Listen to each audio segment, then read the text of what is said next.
From Washington, here is the news in VOA Special English.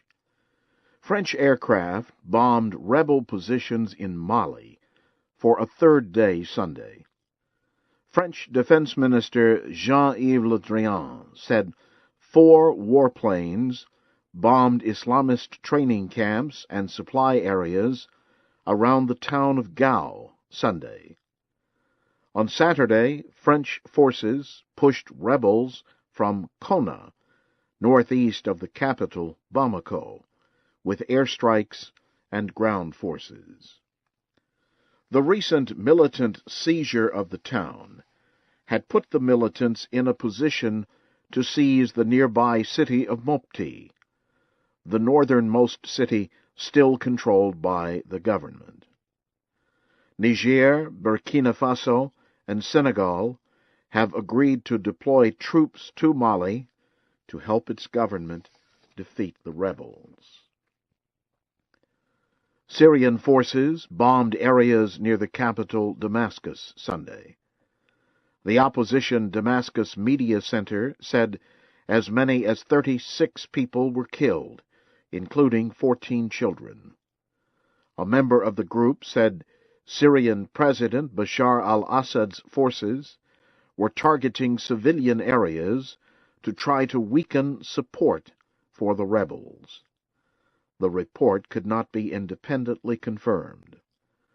The government says its offensive is aimed at pushing rebels out of important areas of the capital. The Syrian Observatory for Human Rights reported 9 deaths in the Eastern Ghouta district. Video showed women crying near the bodies of children lying in a field in the town of Muleiha. Officials in Afghanistan say a bomb exploded Sunday morning in a Muslim religious center. They say 7 civilians were killed. The victims were in the mosque to recover the bodies of 4 Taliban militants killed in a joint raid by NATO and Afghan forces. A provincial spokesman said the militants were wearing clothing that had bomb materials in it, but it is not clear what caused the explosion that killed the civilians. An Egyptian court has ordered a retrial of ousted President Hosni Mubarak. On Sunday, an appeals court approved a new trial for the 84-year-old former leader. Mr. Mubarak was found guilty of conspiracy in the killing of hundreds of protesters during a revolt that ended his rule in 2011. He was sentenced to life in prison. The appeals court ruled that Mr. Mubarak's former interior minister, Habib al-Adli, who is also serving a life sentence, will also face a new trial. So will Mr. Mubarak's 2 sons, Gamal and Allah. They will all remain in prison because they are facing other charges.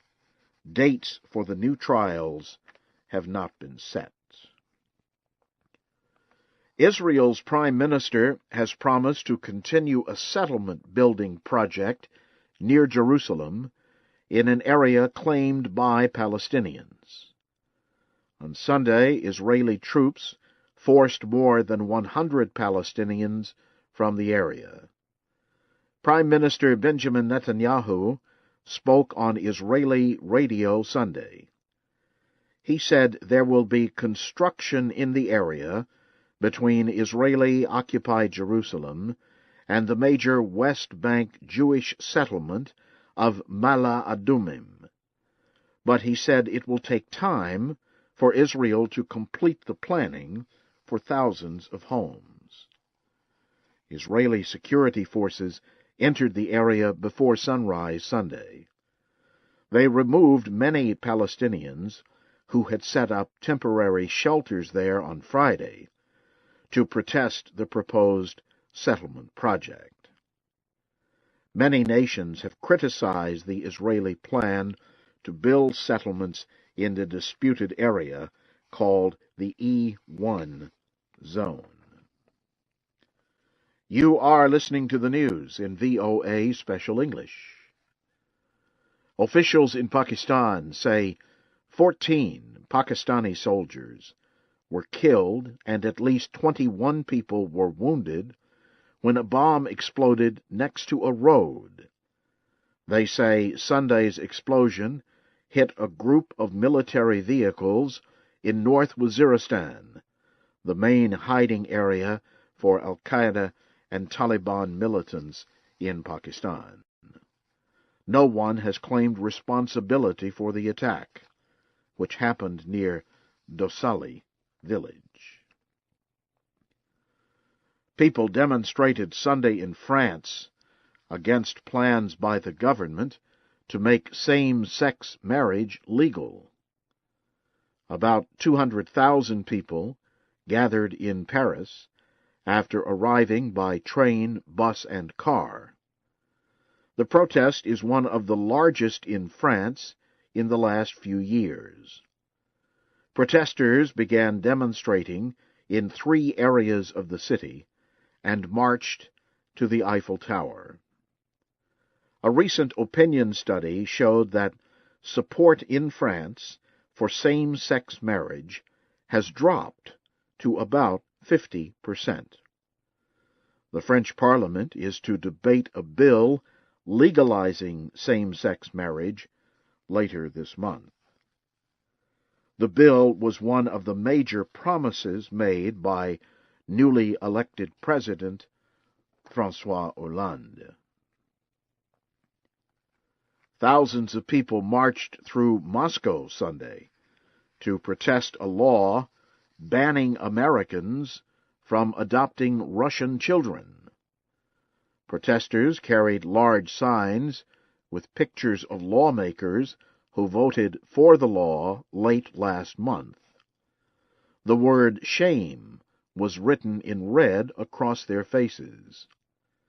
The march was organized by opposition leaders who had led demonstrations against the re-election of Russian President Vladimir Putin 1 year ago. Marchers were given the government's permission to protest. The Russian law was seen as a reaction to an American law that bans Russians accused of human rights violations from being let into the United States. Opponents of the Russian adoption law say its main victims are not Americans, but parentless Russian children who lose the chance to find new families. Mourners marked the first anniversary Sunday of the deadly wreck of a large passenger ship near an Italian island. 32 people were killed when the Costa Concordia hit the sea floor and turned over on its side. A ceremony was held to open a memorial for the victims. A Roman Catholic religious ceremony was also held in honor of the dead. Some rescue workers who searched the ship for weeks were also honored. The ship was carrying over 4,000 passengers and crew at the time of the incident.